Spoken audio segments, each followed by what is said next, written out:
Et Jeff, est-ce que tu as vu la performance super originale qu'ont donné les finalistes de l'Académie des Beaux-Arts de cette année? Tu parles que je l'ai vu. On ne parle que de ça sur les réseaux sociaux. J'ai même prévu d'en faire une vidéo, au fait. Jeff, au cas où t'aurais pas remarqué, on est déjà en train de la faire, la vidéo. Quoi? T'as déjà commencé la vidéo? Tu m'as même pas prévenu. Attends, j'arrange ma voix. Un, deux, test. Yesunkolo. Mi. Ok. Les étudiants de l'Académie des Beaux-Arts nous ont présenté une très belle performance accompagnée d'objets très symboliques marquant la fin de leur cycle académique. Cercueil, poupée, crâne, lampe. Il y avait même le prêtre et tout. Dinguerie. On se demande pourquoi ils l'ont fait. Ah, c'est des artistes. Ils peuvent pas faire les choses comme tout le monde quand même. Ça là, c'est justement une mise en pratique de tout ce qu'on apprend à l'Académie. C'est pour dire que même après la fac, on continuera d'être créatif. Parce que c'est ce qu'on fait. On doit créer, imaginer, se creuser la tête, réfléchir à comment vous surprendre, vous émerveiller, vous faire peur. Bref, susciter en vous toute une panelle d'émotions, qu'elles soient positives ou négatives, on n'en a rien à foutre. Afin que vous vous souveniez de nos œuvres et par conséquent, de nous. Car une étude scientifique prouve que les choses dont on se souvient le plus sont toujours rattachées à l'émotion que nous avons ressentie la première fois que nous les avons vues. Tiens, moi par exemple, je suis là, je fais les chroniques de Jefferson et tout. Et moi, je suis beau gosse, hein. Ouais, je sais. Ce que je fais, c'est que j'essaie de vous surprendre, vous choquer, vous faire rire, parce que je cherche à activer vos émotions. L'art, c'est vraiment toute une démarche scientifique. Pire que le droit ou la comptabilité, frérot. Pour trouver les bonnes idées, on se creuse la tête comme pas possible. Jeff, mais sur les réseaux, il y a des gens qui disent que voilà, c'est diabolique, c'est satanique, occultiste, initiation, etc., machin. Qu'est-ce que t'en dis? Ah, ce ne sont vraiment que des Congolais. Des Congolais, des Congolais, je voulais dire. En fait, j'ai remarqué un truc. Les Congolais sont vraiment des esprits faibles, en fait. On peut leur faire gober n'importe quoi. Et ils y croient. Un peuple très manipulable. Excusez-moi. Je suis Congolais moi-même. Je nous mets dedans. Et honnêtement, faut se le dire. Si les gens ont ce genre de compréhension, excusez-moi de le dire, bah, c'est à cause de ce qu'on leur enseigne dans l'église. Excusez-moi, pardon.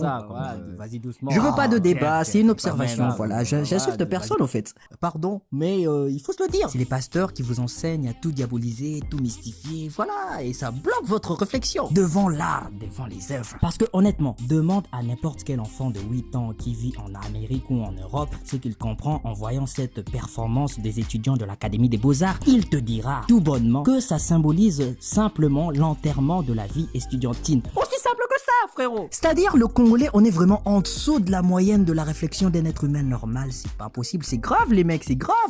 Il faut une solution, le pays va pas se développer avec ce genre de réflexion, désolé. Et puis Théma, il y a même la pancarte, wesh, vous savez pas lire, gros. Il y a même écrit RIP de bon date académique, frérot. C'est clair. Mais bon, comme le dit le dicton, si tu veux cacher un truc à un Congolais, mets-le dans un livre, parce que les Congolais n'aiment pas lire. Ou mets-le dans une pancarte. Et puis là, sur les réseaux, je vois plein de commentaires, effrayantes cérémonies des étudiants de l'Académie des Beaux-Arts. Bro, qu'est-ce qu'il y a d'effrayant là-dedans, frérot? Enfin, je sais pas, c'est moi qui regarde mal ou comment? C'est la toche verte qui vous effraie. Damn.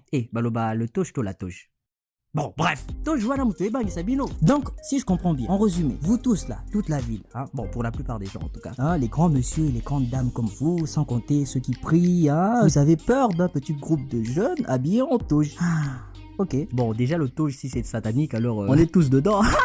Parce que même vos toges là, UPC, ISC, Unikin, j'en passe, je sais pas quoi. Bah ouais. Parce que nous les noirs, petite parenthèse, on copie toujours ce que font les blancs sans comprendre pourquoi ils le font en fait. Est-ce que ça nous pose un problème? Ben non. Nous on fait CTRL-C, CTRL-V, copier-coller et puis voilà. La belle vie quoi. Pas de CTRL-Z. Donc c'est des jeunes en toge avec un cercueil en bois qu'ils ont fabriqué eux-mêmes. Ah, le truc il est même pas réaliste à fond. Avec un crâne en argile qu'ils ont modelé eux-mêmes encore. Avec de l'encens, avec un chapeau de prêtre. Le truc il doit être en carton, je sais pas quoi. Avec une poupée que nous avons tous tenue au moins une fois dans nos vies, hein. Avec un balai que nous avons tous à la maison, hein. Et ils ont même pas mis assez de budget pour aller jusqu'au fond de la blague, pour créer des choses plus réalistes et tout. Donc en gros, c'est cette petite mise en scène là, c'est ça qui vous effraie, ça, ouais, ça vous effraie quoi. Damn. Ok. Ah, vous devriez voir un psy alors, parce que là, excusez-moi. Hein. Alors, dis-moi Jeff, est-ce que tout ceci est une science occulte? Eh ben, oui.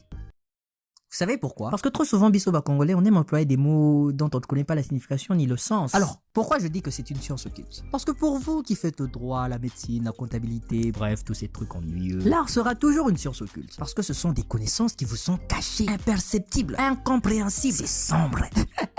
Donc voilà, je peux pas venir te parler de composition graphique, de charte graphique, d'identité visuelle, de respect de volume, de 3D, d'effets visuels. Tu ne vas pas comprendre. Ce sont des connaissances qui te sont occultes. Donc, il faut être initié. Tu vas chez M. Brice Nakuto, grand sapeur, Adam Nicole, grand prêtre-mère, Webery Thomas Tumboli, M. Doma et Madame Nenoela et tant d'autres j'en passe. Ils vont t'initier à la connaissance de la communication visuelle. Et ton esprit sera illuminé. L'illumination.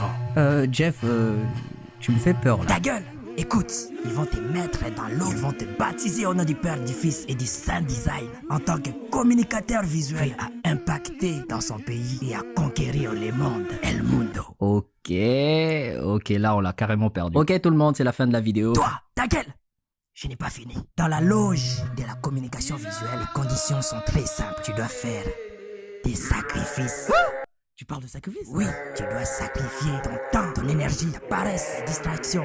Et parfois même ton sommeil, hein. Pour puiser au fond de ta créativité, l'illumination des grandes idées.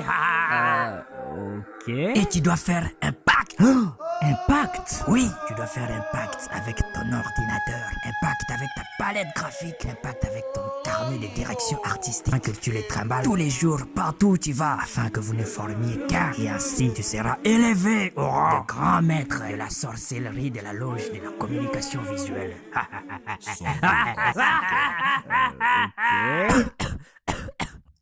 Bon voilà, et puis quand tu sors de là, tu fais les chroniques de Jefferson, tout le monde va kiffer, on te fera des éloges, etc. Et puis voilà. Ah, c'est la fin de la vidéo, allez vas-y abonne-toi, je sais que t'as kiffé.